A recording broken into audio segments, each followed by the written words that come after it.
Bueno, vamos a empezar. Os damos la bienvenida a esta última charla del viernes en el área de ciencia, en la Feria del Libro, que, como sabéis, organizamos el Instituto de Astrofísica de Andalucía y la Estación Experimental del Zaidín, junto con el CSIC y con el apoyo de la Fundación Española para la Ciencia y la Tecnología. Hoy, la verdad que tenemos un lujo con nosotros. Tenemos a Laia San José Beltrán y estamos encantados de que haya podido venir. A Laia la conoceréis probablemente del condensador de flujo, un programa con el que colabora habitualmente. Laia es licenciada en Historia, pero es muchísimas cosas más. Yo he estado leyendo todo lo que ha hecho y no sé cómo le ha dado tiempo a hacer todo. Ha hecho un máster en investigación en historia. Una parte de él, sí, la dice. Se ha formado como corrector ortográfica. Sí. Ha hecho 11 años de conservatorio. También. Se ha formado como community manager. Y entre todo eso le ha dado tiempo a escribir, a mantener un blog y hacer mil cosas. ¿Cómo lo consigues? No lo sé. No lo sé, porque además yo soy bastante procrastinadora, con lo cual llevar las cosas a término incluso a mí me sorprende a veces, la verdad. Pero bueno, al final es que han sido muchos años y entonces, bueno, pues una cosilla detrás de la otra pues ha ido saliendo. Bueno, y hoy la tenemos presentando su último libro, La huella vikinga. Claro, para los que crecimos con Vicky el Vikingo, no podía faltar una charla de vikingos, porque yo creo que ya lo último que nos quedaba por poner en el área de ciencia. Laia, de verdad, muchas gracias por venir. A vosotros. Un aplauso para ella.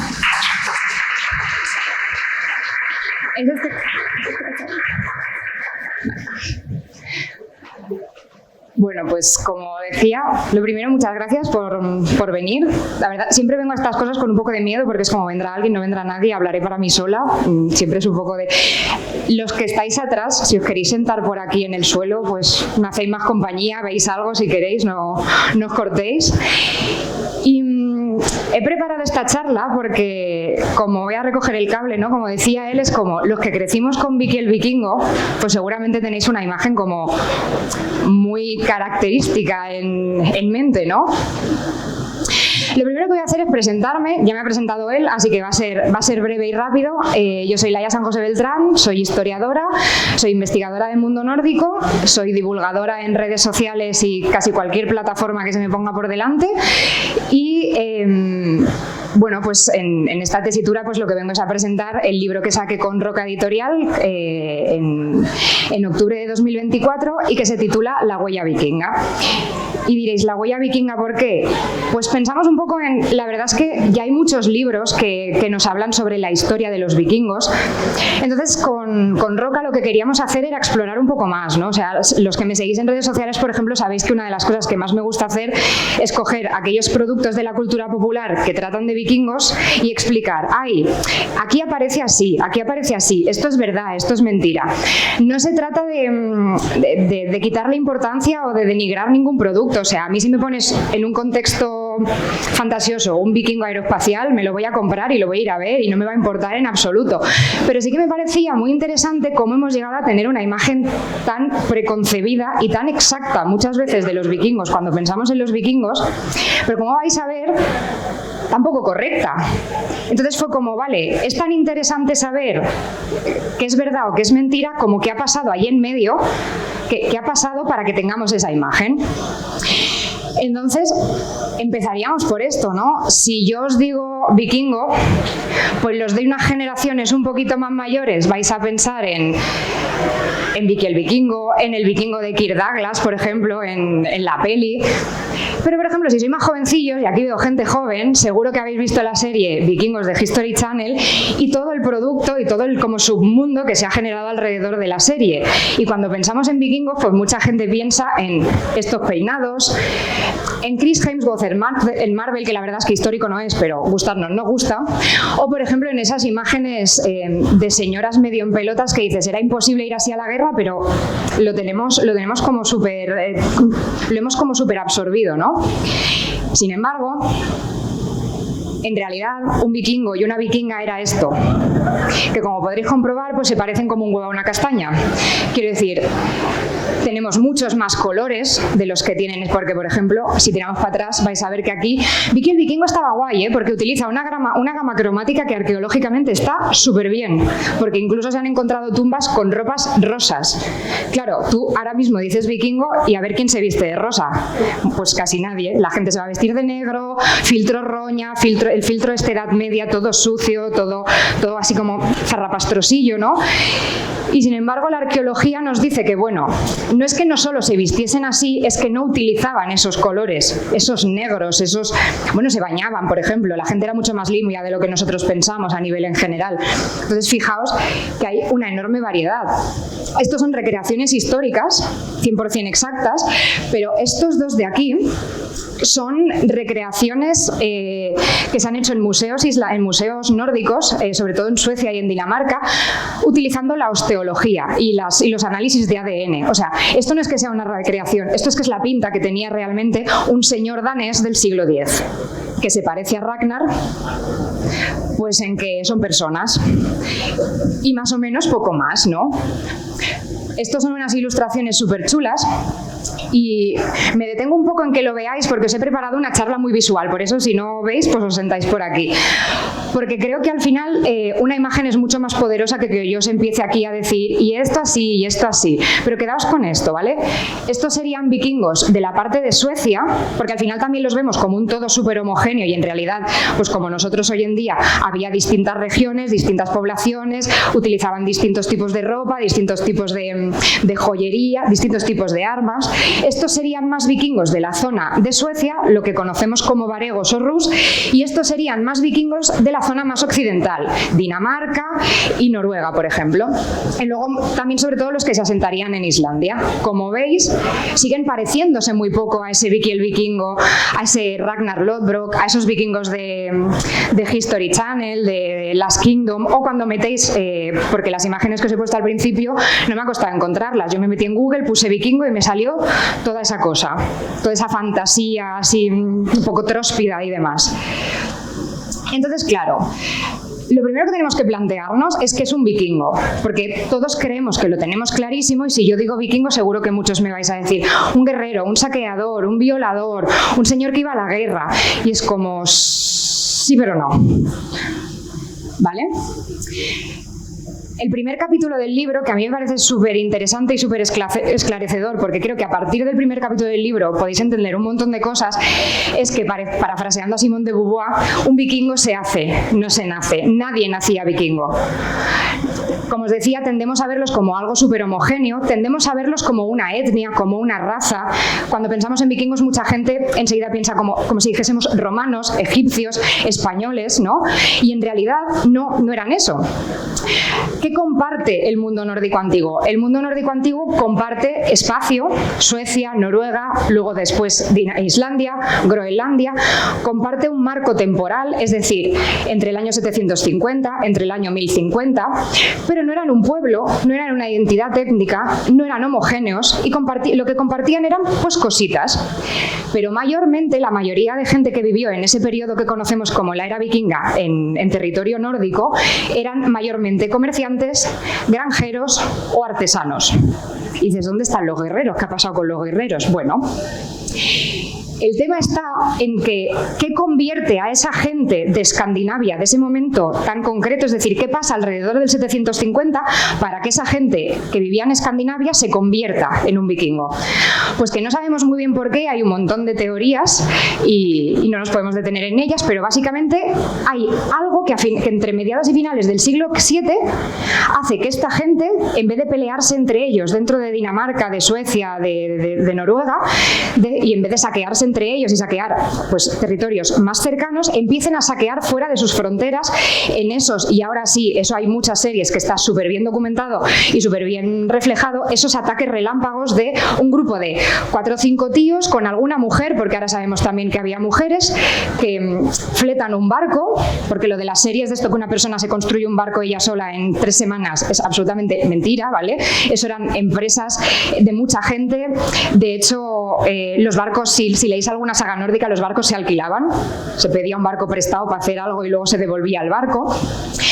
Lo que empiezan a hacer es eso, es un grupito de gente relativamente pequeño, rollito autónomo, se cogen un barco, salen de sus fronteras y ahora sí empiezan a saquear. Y van a empezar a saquear esos enclaves que podéis ver en las series, ¿no? De yo llego a las costas de Inglaterra, me saqueo un monasterio en el que hay 3 monjes desarmadísimos, pobrecitos míos, me los saqueo, me los ventilo la mayoría de las veces, evidentemente, me robo todo lo que tienen y me vuelvo a Escandinavia siendo un tío o una tía riquísima a partir de aquí a vivir la vida padre. Y eso básicamente es lo que es un vikingo. Lo que convierte a esa gente de repente de escandinavos normales en vikingos, y lo que va a dar nombre a la era vikinga, es que durante esos 300 años se va a practicar el saqueo. Y esa característica es lo que va a generar ese periodo. Entonces, bueno, ¿qué es un vikingo? Pues no es una identidad étnica, no es una etnia, un vikingo es una actividad o es un oficio. Uno no era vikingo, uno hacía el vikingo, o mejor dicho, uno se iba por ahí de vikingo durante un tiempo muy concreto, y muchas veces era gente joven que a lo mejor lo hacía antes de asentarse, antes de sentar la cabeza, de llevar una granja, porque era una forma de sacar, claro, vosotros imaginaos Escandinavia hace 1000 años.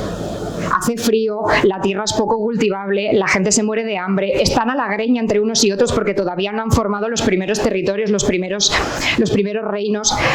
Hace falta crecer en jerarquía, hace falta conseguir una posición política y una posición social, y para todo eso hace falta mucho dinero, mucha riqueza, una riqueza que no existe en Dinamarca o en Noruega o en Suecia per se. Es mucho más fácil irse fuera, robársela a un monje pobrecito porque no han entendido que aquello pues del protegido no es una buena forma de tener las cosas, y volverse a casa siendo una persona pues más rica que va a vivir una vida bastante mejor. Luego, evidentemente, pues la era vikinga se desarrollarán otras muchas cosas, pero básicamente, para que os quede claro, una persona no nacía vikinga. Por nacer en Escandinavia en el siglo X, tú no eras un vikingo automáticamente.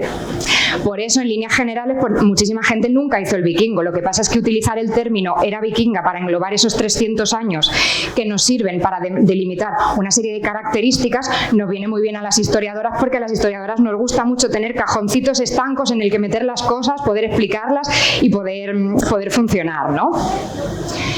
Pero, como leí en un artículo escribiendo este libro y me encantó la frase, la era vikinga es la edad de oro del porquero escandinavo, porque nunca una persona que tenía muchos cerdos a su cargo fue tan rica jamás, tan rica y tan libre. Luego la cosa ya se les empezó a torcer porque empezaron a jerarquizarse, aparecieron los primeros reyes, se cristianizaron, algunos emigraron y demás, pero tuvieron ahí unos 100, 200 años en los que la cosa debió ir viento en popa a toda vela y debieron ser gente bastante feliz.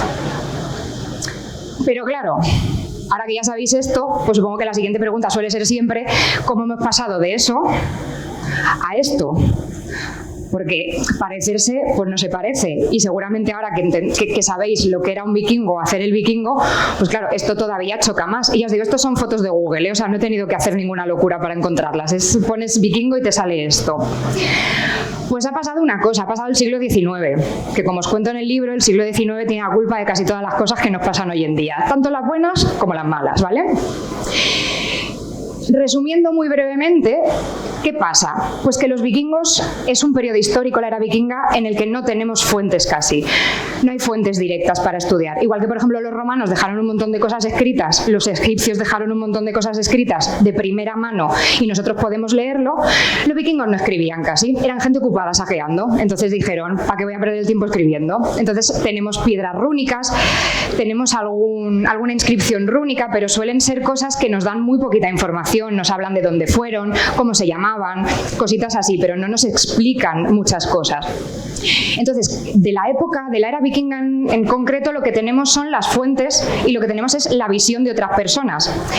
Y yo os acabo de explicar que esta gente lo primero que hizo cuando salió salió de su territorio fue coger una espada y liarse a espadazos con gente que estaba fuera. Entonces, vosotros pensad, si tú fueses un monje del siglo VIII que se acaba de encontrar con esta gente y tiene que poner por escrito en sus anales, en su diario, lo que pasó el 8 de enero del año 909, ¿qué vas a escribir? Que llegaron con flores, bombones, abrazos, que eran una gente encantadora. No, vas a escribir que llegaron en barcos que tú no conoces, que no has visto, que son raros, que viene una gente que no, como no creen tus dioses, le da igual saquearte, porque no hay reglas, porque no comparten cultura, no comparten otras cosas, que no hablan tu lengua, que hablan una cosa ahí muy rara y que tienen unas pintas pues que tú no habías visto nunca.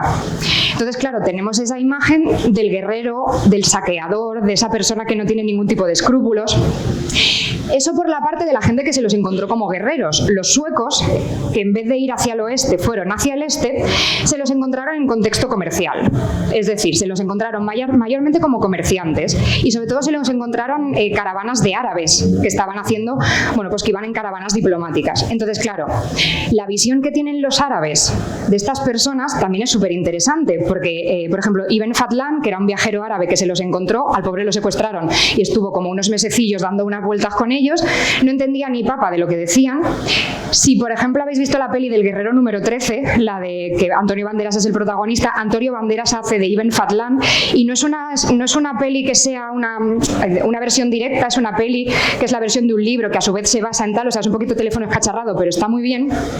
Claro, árabes que se encuentran con esta gente, quiero decir, pues esta persona se encontró con una caravana en la que aparentemente pues eran todos rubios, guapos, fantásticos, altos, de ojos azules y flipó súper fuerte y dejó escrito que eran altos y rubios, como palmeras de atilera, guapísimos, espectaculares, un poco guarros porque no se bañaban tanto como él, ¿no?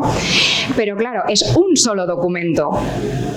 Pero también, como es un solo documento, pero es muy interesante, a partir de ahí también hemos construido esa imagen, ¿no?, de todos los vikingos rubios, altos, guapotes, de ojos azules, que luego la genética, cuando se hace bioarqueología, eso te dice que eso no funciona así.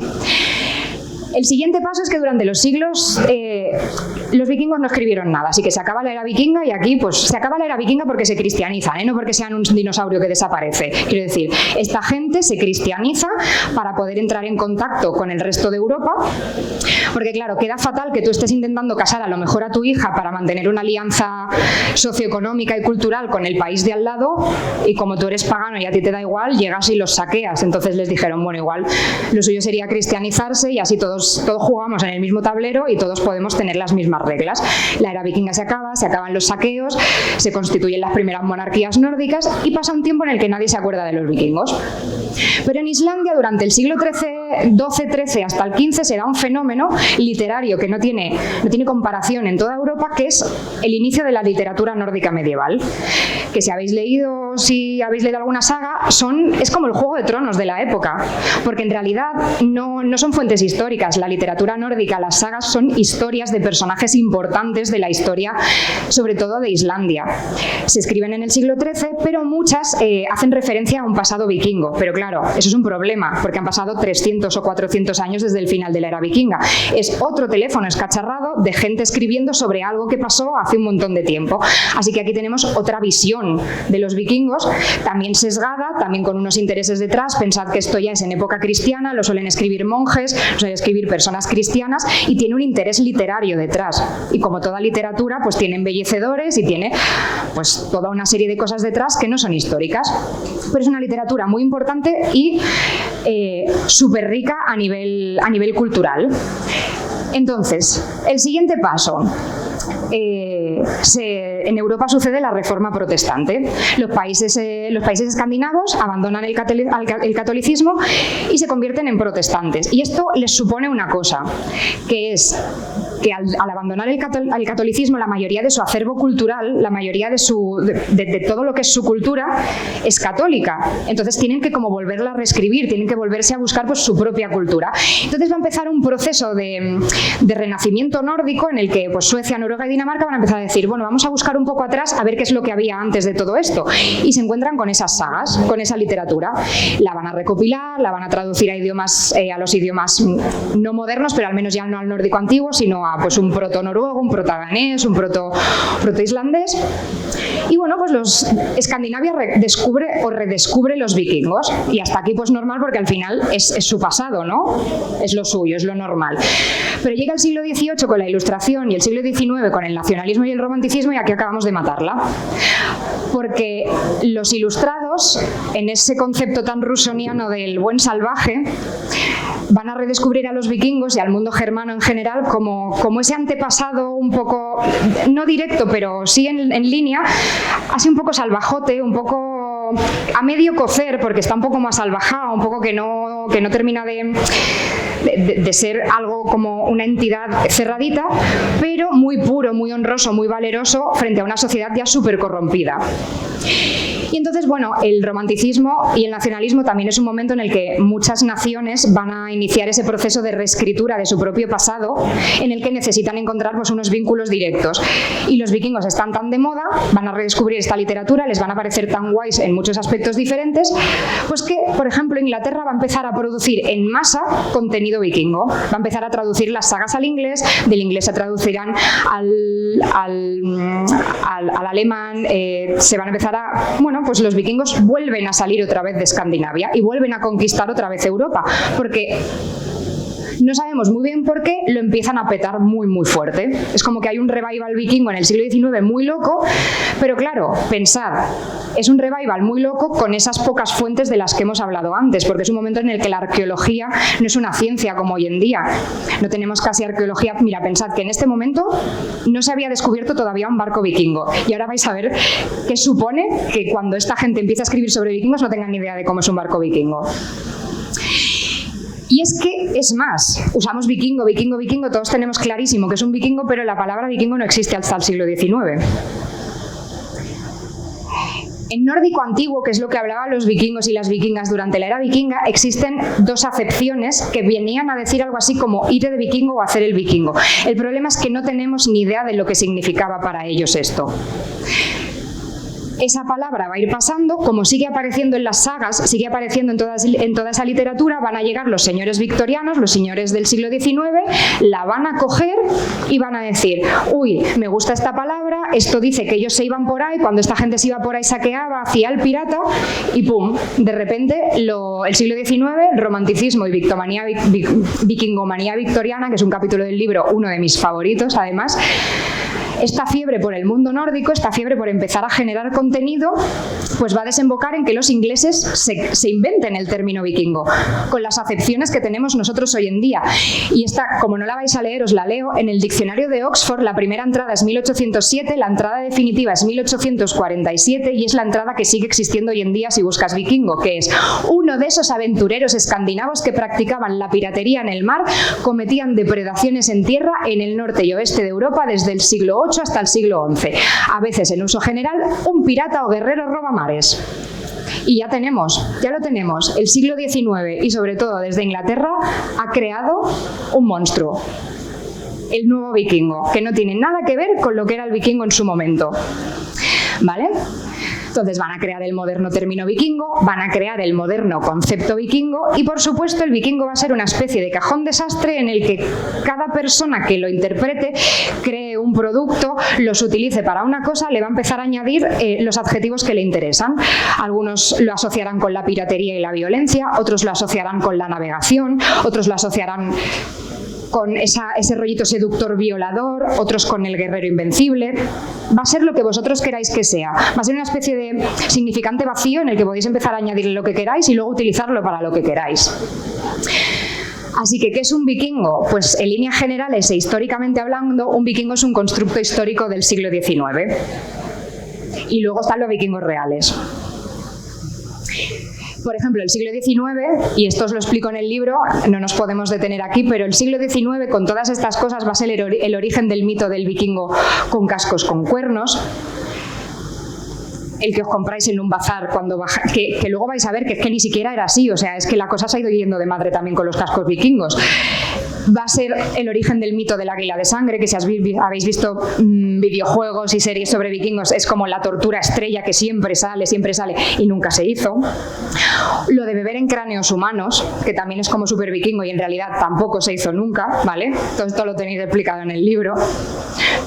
Pero claro, pensad, a nosotros nos gusta la literatura, pero si tiene algún dibujito, mejor que mejor. Y esto pensaron también aquellos señores y aquellas señoras del siglo XIX. Ya que me estoy haciendo aquí mi nuevo compendio vikingo, necesito representarlos.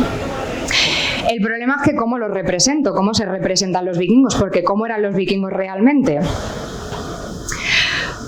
Pues, por ejemplo, si nos vamos a la época vikinga, lo único que tenemos es arqueología. Y esto es de lo poco, o sea, luego si queréis acercaros os pongo las fotos, porque esto está lejos. Pero eso es una representación de un vikingo del siglo X. Tenemos... Estos son unas chapitas que no miden más de 2 o 3 centímetros de alto, son súper pequeñitas, y tenemos aquí pues una ropita y tal, que bueno, pero es que no tenemos ni idea, o sea, quiero decir, tenemos que sacarlo de aquí. Si tenemos que sacarlo de aquí tenemos un problema, y ahora vais a ver el problema.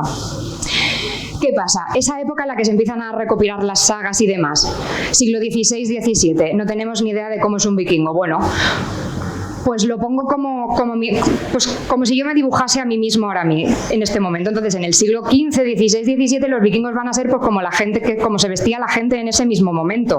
Son súper anacrónicos porque se está hablando del siglo VIII, del siglo IX, como un señor vestido del siglo XVI, que, o sea, visto desde fuera es súper gracioso, la verdad. Esto, por ejemplo, es una saga que se tradujo al francés en 1776 y son señores afrancesados totalmente del siglo XVIII con unas pintas espectaculares que no tienen nada que ver. Fijaos bien porque aquí de momento no hay ninguna acepción a los mares, no hay ninguna acepción al vikingo más ligado con el mar.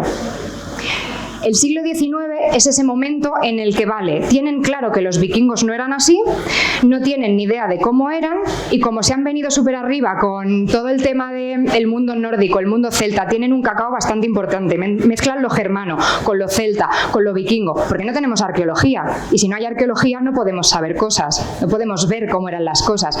Entonces van a empezar a meter cosas un poco tróspidas, ¿vale? O sea, esto es un vikingo de representación del siglo XVIII-XIX, esto es un rey vikingo que lleva pues una armadura muy rara, un casco medio romano, porque tampoco te creas que están muy ubicados, pero para ellos esto era un vikingo. Estos son, es que, o sea, quiero decir, a mí es que me encantan estas imágenes. Pero en el siglo XVIII y XIX ya no van a empezar a meter las referencias al mar. Pero como os decía, tienen un problema y es que todavía no se ha descubierto ningún barco vikingo a nivel arqueológico. No tienen ni idea de cómo son.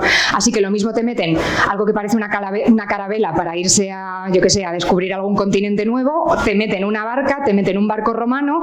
Es como todo, veis que es como todo muy, muy fantasioso y metiendo lo que ellos conocen. Los cascos con alas. Aquí ya vienen los cascos con alas. No son con cuernos, son con alas. Porque, como os digo, mezclan mucho lo celta con lo germano, con la invención. O sea, es como una coctelera en la que tú metes un montón de cosas, sacudes y te sale esto. Pero llega el siglo XIX y los nacionalismos y aquí ya empieza no solo el interés por representarlos, sino el interés por utilizarlos para todo tipo de cuestiones nacionalistas. Cada país los va a utilizar. O sea, Suecia, Noruega y Dinamarca los van a utilizar para lo suyo. Y de una forma bastante inocua, pero por ejemplo Inglaterra los va a utilizar para ligarse a ellos como descendientes del Imperio Marítimo, los alemanes lo utilizarán a nivel racial, por ejemplo, pero aquí ya van a empezar, aquí ya van con todo, o sea, aquí ya van a empezar a meterles las calzas de piel, los cinturones, las armas, que si os fijáis, no sabes si es una espada romana, íbera, celta, es como una mezcla ahí de todo, y los primeritos cascos con cuernos, que fijaos cómo es. No se parecen nada al casco del bazar. Son unos mini cuernecitos, así pequeñitos. Pero aquí ya se va a empezar, en el siglo XIX, ese momento en el que los ingleses han inventado la palabra, han inventado ese cajón desastre y le han metido ya todos esos adjetivos de saqueador, de bárbaro, de violador, pues ya se van a empezar a representar de una forma mucho más violenta. O sea, esto es una escena de un vikingo raptando para evidentemente luego violar o lo que sea a una mujer. cascos con cuernos, los primeritos cuernos que son así un poco incipientes. Y bueno, aquí el vikingo va a ser un poco dos cosas, ¿no? Vamos a tener por una parte los que los van a representar de forma heroica y valerosa, que los van a representar, digamos, bien, porque los van a utilizar bien. Esta es la primera imagen, esta es la imagen que de aquí se va a sacar luego todo el mito del casco con cuernos, pero yo os quería buscar esta. Los franceses, por ejemplo, que no se pueden ligar a ellos, entonces no les interesan nada a nivel valeroso, los van a empezar a representar como si fuesen trogloditas. Les van a representar como si fuesen trogloditas, y de ahí va a venir mucho también esa imagen que tenemos de los vikingos también con pieles y como si fuesen un señor de las cavernas, pero con un casco con cuernos. Aquí ya tenemos, ese me gusta mucho porque es una imagen de principios del siglo XX y ya es el casco con cuernos del bazar, o sea, aquí ya lo tenemos todo. Claro, hasta aquí no todo el mundo tenía acceso cultural a cuadros, a representaciones, a literatura, pero llega el siglo XX, el cine va a democratizar un poco el acceso a cierto tipo de cultura, y el hecho de que empiecen a aparecer películas de vikingos, como por ejemplo la de Kirk Douglas, que afortunadamente no tenía cascos con cuernos, pero el resto de cosas están terribles, va a hacer que vayamos formando cada vez más la visión que tenemos de los vikingos. Esto, por ejemplo, son señores vestidos para representar una ópera. Y esta es la imagen que se va a ir repitiendo durante mucho a lo largo del siglo XX y hasta principios del siglo XXI. El barco está bastante guay, pero ¿sabéis por qué? Porque aquí ya se han descubierto los barcos vikingos de Oseberg, de Gokstad, y ya sabemos un poco cómo eran, entonces ya podemos ponerlos un poco más decentes. Son muy guays porque a veces son un poco entre cómicos y salvajes y bárbaros, o sea, no sabes un poco, hay pelis, hay de todo tipo en las pelis. Óperas de Wagner, también va a aparecer ahora el ideal de la valquiria. Cuando pensamos en valquirias también pensamos muchas veces en esas mujeres con el casco alado, con una armadura, sugerentes. Bueno, pues todo eso también es mentira, también lo tenéis explicado en el libro, es otro invento del siglo XIX. Y llega el siglo XX y ya la terminamos de liar del todo, porque si ahora teníamos esa imagen, dices, bueno, el siglo XXI ya tenemos arqueología, ya tenemos fuentes, ya tenemos una ciencia histórica desarrollada, ya podríamos hacer productos culturales que tuviesen unos vikingos realistas. Pues History Channel decide que es mucho mejor el rollito este motero de los mares, ¿sabes? Que es un poco como Sons of Anarchy, pero con un dracar en vez de con una moto, pues esto van a ser los nuevos vikingos. Entonces vamos a abandonar un mito vikingo, que es el del troglodita, el del siglo XIX-XX, y vamos a crear un nuevo concepto de vikingo. Porque ahora mismo, y es lo que os decía al principio, según de qué generación seáis y según qué tipo de producto de la cultura popular hayáis consumido, vais a tener una imagen u otra. Pero la mayoría de las veces, a no ser que tengáis no formación académica, pero que hayáis leído algo sobre los vikingos a nivel real, no vais a tener ni siquiera la imagen real de los vikingos. Entonces, bueno, el concepto vikingo de ahora, pues la ropa tipo motero, el maquillaje, los tatuajes, todo de cuero, todo pues... que es una estética que mola, ¿eh? Quiero decir, yo si la queréis abrazar sabiendo lo que es, tengo 0 unidades de problema, o sea, a mí me parece súper atractiva. Va a ser esto.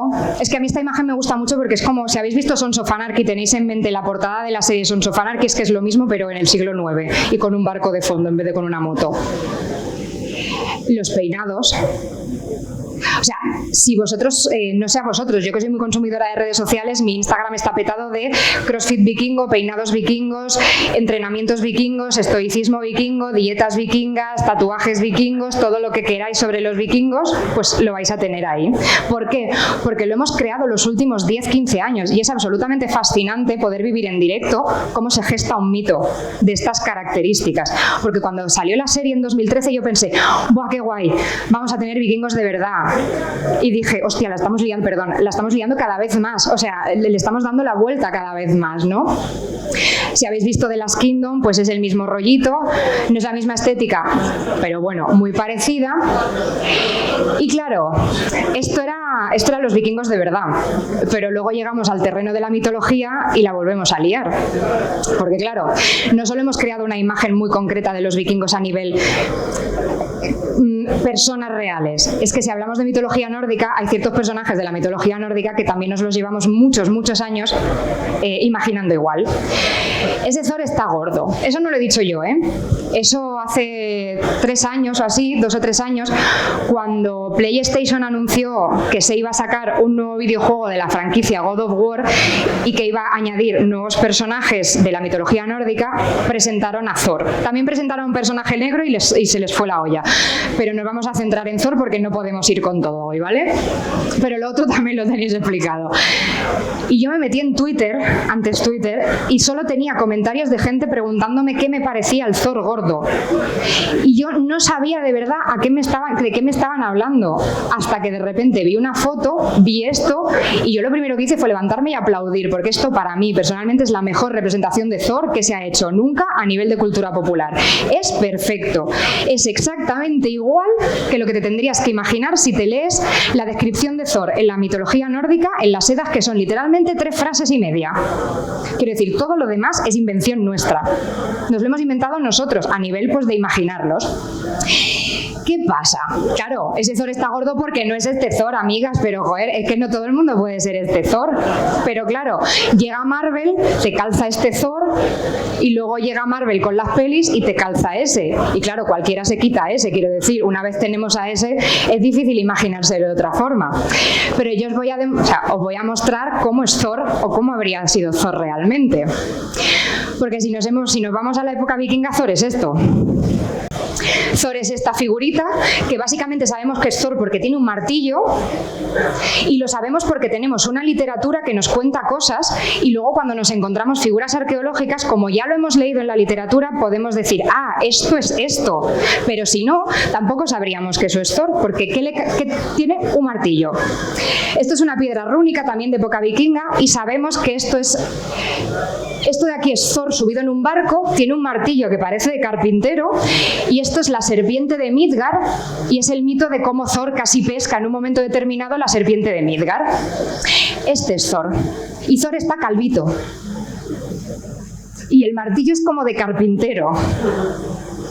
Y luego, bueno, tenemos los martillos de Thor, que en realidad no tenemos muy claro para qué los usaban, pero los últimos estudios, y esto es muy guay, nos están indicando que en Noruega, la mayoría de los martillos de Thor se han encontrado en tumbas de mujeres.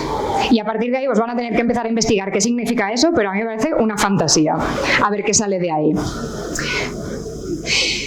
Si ya nos vamos a ese momento en el que se empezó a recopilar, ¿os acordáis de esos primeros vikingos que tenían que vestir como si fuesen sus colegas, como sí mismos en el siglo XVI-XVII?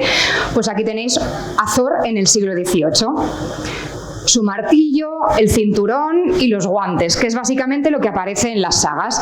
El siglo XIX, con ese posito nacionalista detrás, ya lo va a empezar a representar más fiero, más agresivo, más vencedor, más luchando contra el enemigo, y al final son alegorías. Por ejemplo, este cuadro es una alegoría de Thor como el verdadero nacionalismo, luchando contra los enemigos de su patria, los que vosotros queráis y los que ellos creyesen en aquel momento. Siglo XX, tenemos a Marvel, que tiene lo mismo, o sea, el martillo, el no sé qué, el no sé cuántos, y siglo XXI tenemos esta representación de Thor.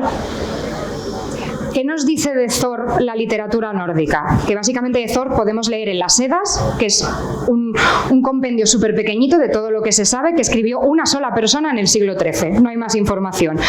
Pues que Thor está muy fuerte, que le gusta comer mucho, que le gusta beber mucho, que es pelirrojo, que tiene barba, que para poder utilizar el martillo necesita unos guantes y un cinturón, y luego que tiene una serie de animales. Nada más. Entonces, a mí me parece que este señor lo cumple bastante bien. Claro, este señor está fuerte tipo la montaña de Juego de Tronos, no está fuerte de crossfit de gimnasio, y no os enfadéis, o sea, ningún problema con el crossfit, ¿no? Pero quiero decir, si os fijáis, lo interesante de esto es que cada representación de su época lo ha representado como ha considerado, manteniendo los 4 atributos o los 3 atributos que puede tener Thor, que son los únicos que conocemos. seguramente este Thor hace unos años, y la figura de por ejemplo, la figura negra que aparece, la diosa negra que aparece en este videojuego también, habrían causado muchísima más controversia de la que causaron entonces, que no han causado poca, en el a 2022 se lió bastante gorda. Pero al final cada Thor es producto de su tiempo, y esto demuestra que nuestra sociedad está muchísimo más avanzada en ciertas cosas como para poder ser capaces de meter personajes más realistas, más diversos y que interpelen a muchas más personas, porque al final es un dios, pero con este dios se podía ver reflejada muy poquita gente, con este dios se puede ver reflejada muchísima más gente, y eso a mí me parece súper interesante. Y ya para terminar, me gusta mucho lo que hace este chico, que es coger personajes vikingos de las series y reconvertirlos a cómo habrían sido en realidad a nivel histórico. Bueno, pues aquí tenéis al Thor de Marvel y cómo habría sido el Thor de verdad, ¿no? Según las fuentes arqueológicas. Y bueno, para terminar, lo que os decía antes, al final hemos convertido a los vikingos en una especie de marca, en una especie de reclamo, en un cajón desastre bastante vacío o muy lleno, las dos cosas a la vez, en el que vais a tener planes de ejercicios vikingos. Por ejemplo, esta marca de nuggets decidió que llamar los nuggets vikingos y ponerle una imagen de que el vikingo era su mejor reclamo comercial posible. Cervezas danesas, marcas de móviles, el logo de Land Rover, que ha sido hasta hace relativamente poco, era un barco vikingo porque se consideraban un poco... Los vikingos fueron los exploradores en la tierra, en los mares, ellos eran los últimos exploradores en la tierra y tal. Marcas de ropa deportiva, veleros y cruceros, el logo del Bluetooth, que lo utilizáis cada día para conectar mogollón de aparatos, son dos runas vikingas juntas, de la que sería una H y la que sería una B, o cosas tremendas también muchas veces, como es por ejemplo utilizarlos para todo tipo de mensajes rollo estoicistas y de estas ideologías un poco que algunas tienen un poco un pozo supremacista a lo mejor detrás, el uso de los vikingos por parte del nacionalismo alemán, del nazismo, del supremacismo blanco, todo eso por ejemplo os lo cuento en el libro también. Pero a mí lo que me parece más interesante de todo esto es que hoy en día hemos creado como dos vikingos diferentes. Tenemos por un lado los vikingos reales, los vikingos históricos, que están súper guays, pero hemos creado también el vikingo de la cultura popular, el vikingo que nos llevamos inventando los últimos 300 años. Y ese vikingo no va a desaparecer. ¿Vale? Ese vikingo va a estar ahí, y yo, llegada a este punto, lo que tengo muchas ganas es de hacerme mayor y dentro de 15 años ver qué nuevo mito vikingo, 15, 20, 30, ver qué nuevo vikingo hemos creado. Porque son como dos entidades que tienen vida propia, que caminan, a veces se juntan, a veces se separan, pero que tienen como una entidad paralela. Y a mí me parece guay, porque creo que hemos creado un nuevo concepto, y mientras sepamos qué concepto estamos utilizando, mientras sepamos si nos estamos vistiendo de una... Por ejemplo, si os queréis vestir como Ragnar Lodbrok, los peinados de Ragnar Lodbrok, los tatuajes vikingos, todo eso lo podéis hacer sin ningún problema, no tiene ningún tipo de problema detrás. Solo tenéis que saber que eso es el vikingo de la cultura popular. El vikingo histórico es otra cosa, no va a desaparecer. Entonces, abrazad los cascos con cuernos, que molan un montón, id a Catoira a hacer el vikingo, ir a la romería de Foz a hacer el vikingo, dadlo todo, tatuaos lo que queráis, runas nazis no, por favor, eso no, ¿vale? Y pues bueno, para mí como conclusión, y la conclusión que vais a poder encontrar en el libro también, es que es muy guay que hayamos creado esto. Es estúpido luchar contra los usos de los vikingos a nivel pues estético, los tatuajes y demás, y para lo único que hay que luchar en realidad es para los usos y los abusos que se comete contra la historia. Es mejor luchar contra los que utilizan a los vikingos para todo tipo de justificación de ciertas ideologías que van contra derechos humanos, contra colectivos o para ensalzar ciertos tipos de idea, que contra un casco con cuernos que en realidad mola mogollón y en una despedida soltero tampoco queda tan mal, ¿vale? Así que con todo esto, muchas gracias.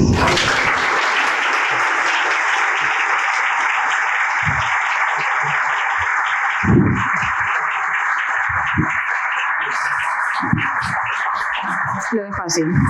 Bueno, muchas gracias, Laia, por desmontarnos mitos vikingos y por enseñarnos tanto. Tenemos tiempo para alguna preguntilla, si queréis, por aquí tenemos ya alguna. Hola. Muchas gracias, me ha gustado un montón.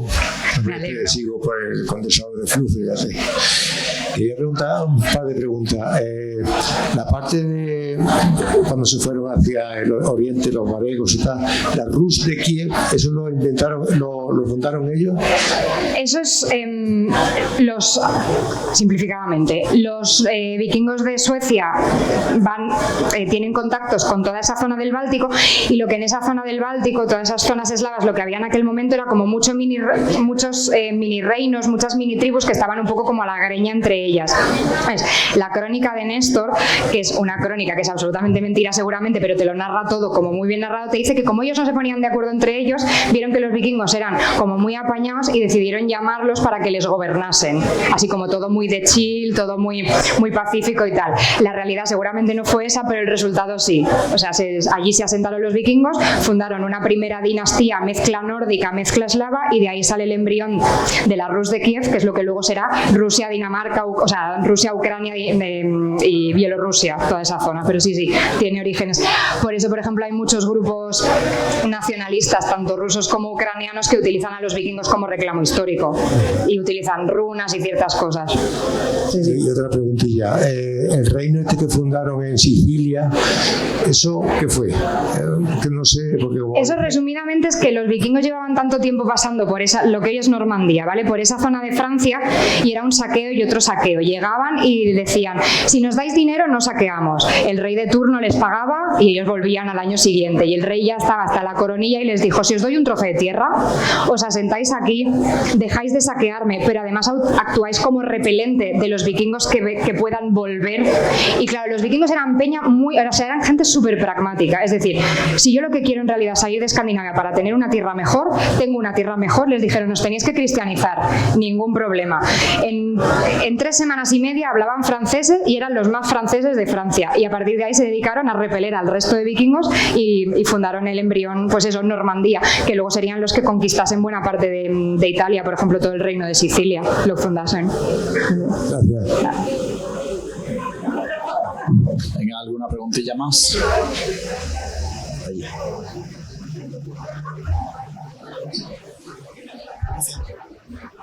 ¿Y cuánto sabemos del papel de las mujeres en las racias, sobre todo? ¿En las? Racias, en los asaltos que hacían. A ver, realmente el mismo poco que sabemos de los hombres, porque no hay casi nada escrito. O sea, a ti cuando las crónicas te hablan de un contingente y llegaron tantos barcos, no te especifica cuántos hombres había en los barcos ni cuántas mujeres. Entonces siempre hemos dado por supuesto y por hecho que eran solo hombres, porque al final tiras de toda la ideología del siglo XIX y tú proyectas tu mentalidad y tu ideología del siglo XIX en el pasado. Entonces, claro, se dio por supuesto que las mujeres no luchaban, que se quedaban en las granjas. Pues claro, luego llega la arqueología y, por ejemplo, en Inglaterra, en algún yacimiento arqueológico que se ha encontrado, lo que sería alguna fosa común, sí que se han encontrado que algunos de esos huesos que están enterrados, pues como si hubiesen perdido una batalla y los hubiesen arrojado ahí, no solo hay huesos de hombres, sino que también hay huesos de mujeres. A nivel literario hay muy poca documentación, pero también hay algunos documentos que te mencionan así como un poco de pasada que también había mujeres. Y bueno, la arqueología lo que nos va dando cada vez más es una visión un poco de no un 50-50%, pero que probablemente había muchas más mujeres de las que nosotros pensamos. Sí. En el libro, y no es por vender el libro, pero también hay 3 capítulos o 4 dedicados a mujeres, y por ejemplo todo lo de las guerreras es un solo capítulo, y a mí me parece que es muy interesante y muy esclarecedor. Gracias. Nada. ¿Una más? No te oigo. Espera, déjale el... No, nunca nada, es una tontería. Vamos a ver, cuando hemos estudiado historia de España, se vinieron los bárbaros del norte. Entre ellos podrían haber venido... Sí, no, lo sabemos. Y haberse establecido aquí en España. Sabemos que pasaron por el norte de la península, que rodearon la península por Portugal, que llegaron por todo, se pasearon también por las costas de Al-Ándalus, de ahí pasaron al Mediterráneo, pero no hay ningún yacimiento arqueológico y no hay pruebas arqueológicas a día de hoy que nos puedan hablar de un yacimiento permanente. De hecho, es que hay súper poca arqueología en la península ibérica que tenga objetos vikingos. Se sabe más por fuentes indirectas, o sea, porque la crónica del momento te lo cuente, o porque de repente en un momento dado cierto pueblo en Galicia decide fortificarse y pues ahora sabemos que seguramente se fortificaron porque tenían a vikingos y a otro tipo de bárbaros que venían del norte pasando una y otra vez y necesitaban una fortificación, pero a día de hoy no hay yacimientos. El contexto de la península ibérica en ese momento es complicado, porque por ejemplo cuando saquean otros sitios son países que tienen, digamos que una unidad política bastante más fuerte y lo tienen fácil más o menos para luchar contra ellos, pero también para que ellos se asienten. O sea, en España estamos en concepto, vamos a usar la palabra para que todos lo entendamos, pero estamos en medio de la Reconquista, tienes a cristianos con los otros a la greña y es como, mira, no estamos para un tercero, nos vamos a juntar, los vamos a alargar y luego vamos a seguir nosotros peleándonos en lo que nosotros, para ver si acabamos de arreglarnos nosotros. Entonces la península ibérica se les dio bastante mal, por una cosa o por la otra.